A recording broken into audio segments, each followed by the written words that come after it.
એક સીન છે જ્યાં અનન્યા પાંડે અને અક્ષય કુમાર પહેલી વાર મળે છે અને ત્યારે અનન્યા પાંડે અક્ષય કુમારને કહે છે કે ભાઈ હું તમારાથી ઇન્સ્પાયર છું ને ફલાણું ફલાણું ફલાણું. એ સીન જોયો ને ત્યારે મને થયું કે સોડી ટેલેન્ટેડ તો છે હો. કારણ કે અત્યાર સુધી અનન્યા પાંડેની એક્ટિંગ કોઈ પણ ફિલ્મમાં જોઈ ને તો એટલું બધું એવું થયું નહીં કે ઓહો આ લેવલ સુધીની એક્ટિંગ અનન્યા પાંડે પણ કરી શકે છે. પણ અહીંયા અનન્યા પાંડેની એ સીનની વાત કરીએ કે આખી ફિલ્મમાં અનન્યા પાંડેની એક્ટિંગની વાત કરીએ ને તો એમ થઈ જાય છે કે નહીં, છોકરી ટેલેન્ટેડ છે. અને આ ફિલ્મની સૌથી સારી વાત શું છે કહું તમને? જેટલા પણ કલાકારો છે ને બધાની એક્ટિંગ એકદમ ટોપ નોચ છે.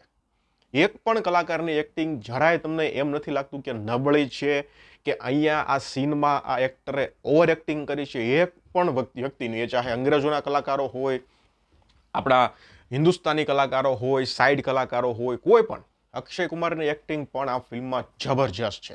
જબરજસ્ત એક્ટિંગ છે.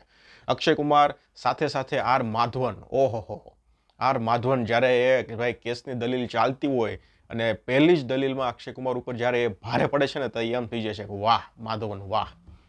અને અનન્યા પાંડે પણ, અને એને પણ મોકો મળ્યો છે. એવું નથી કે ફક્ત અને ફક્ત ગ્લેમર ઉમેરવા માટે કે ફિલ્મમાં ખાલી દેખાડવા માટે કે ભાઈ ફિલ્મમાં હિરોઈન છે એના માટે, એવું નથી. એને પણ પૂરેપૂરો મોકો મળ્યો છે અને જે મોકો છે ને અનન્યા પાંડેએ કહેવાય ને કે લાભ લઈ લીધો છે. જબરજસ્ત એક્ટિંગ સ્કિલ એને બતાવી છે. અક્ષય કુમારની વાઇફની જે વાઇફને કેરેક્ટર છે એની એક્ટિંગ પણ ખૂબ સરસ છે. જનરલ ડાયરનું જે કેરેક્ટર છે એની એક્ટિંગ પણ ખૂબ સરસ છે. એટલે એક્ટર બધા જબરજસ્ત કામ કર્યું છે અને એ આ ફિલ્મની સૌથી મહત્વની અને મોટી વાત છે અને સૌથી સારી વાત છે.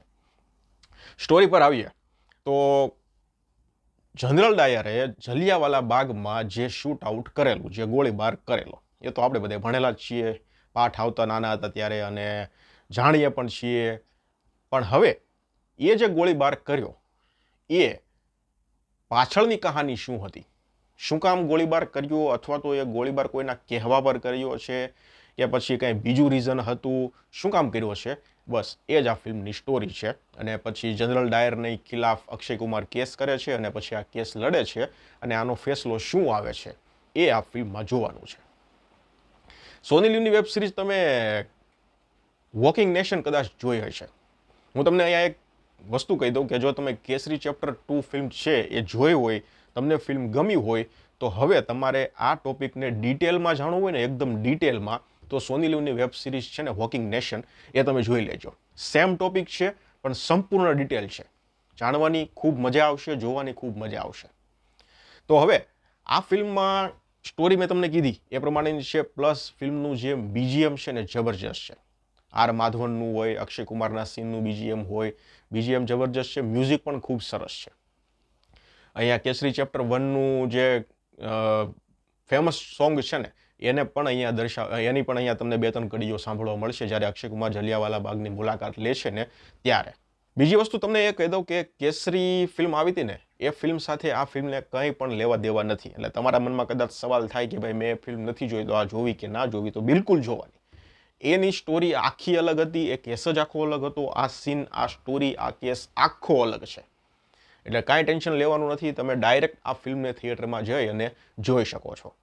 ફિલ્મ શરૂઆત થાય છે ને એટલે શરૂઆતમાં તો સ્ટોરીનો બેઝ બંધાય છે.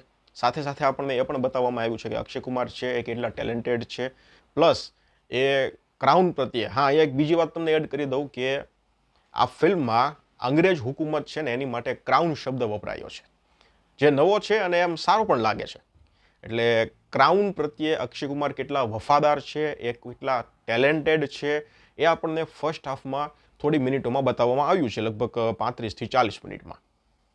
અને પછી અનન્યા પાંડેની એન્ટ્રી થાય છે અને પછી આખો કેસ છે એ જનરલ ડાયરની ખિલાફ જાય છે અને પછી ઇન્ટરવલના બ્લોકમાં જ આર માધવનની એન્ટ્રી થાય છે.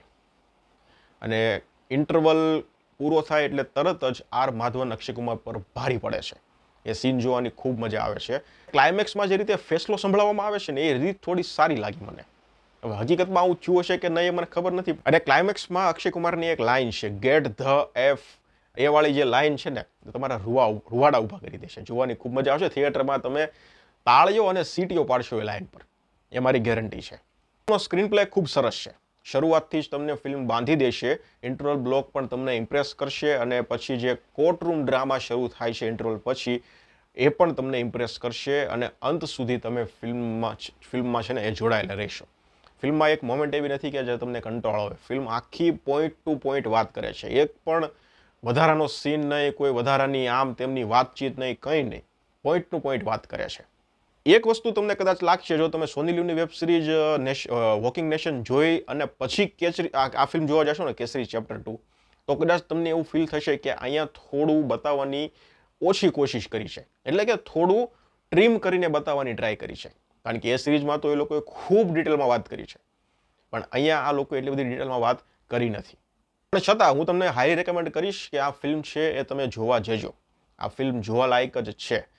અંતે સોરી શબ્દનો ઉપયોગ પણ અહીંયા થયો છે. તમે ફિલ્મ જોશો તો તમને વધારે ખબર પડશે. હું કંઈ નહીં, પણ સોરી તો બોલવું જ પડશે ભાઈ. આ વસ્તુ છે. તો ફાઇનલી ફિલ્મ ખૂબ સરસ છે, જોઈ એવી છે, જોવી જ પડે એવી છે. અને આ ટોપિક પર, જલિયાવાલા બાગ ટોપિક પર જો વોકિંગ નેશન નહીં જોયું હોય ને, તો આ ટોપિક એકદમ નવો છે, જાણવા જેવો છે. અને પછી હું તમને કહીશ કે વોકિંગ નેશન પણ તમે જોઈ લેજો વેબ સિરીઝ. હું ફિલ્મને 4 સ્ટાર આપીશ. તમે જોઈ લીધી હોય તો મને કમેન્ટ સેક્શનમાં જણાવજો ફિલ્મ કેવી લાગી. ધન્યવાદ.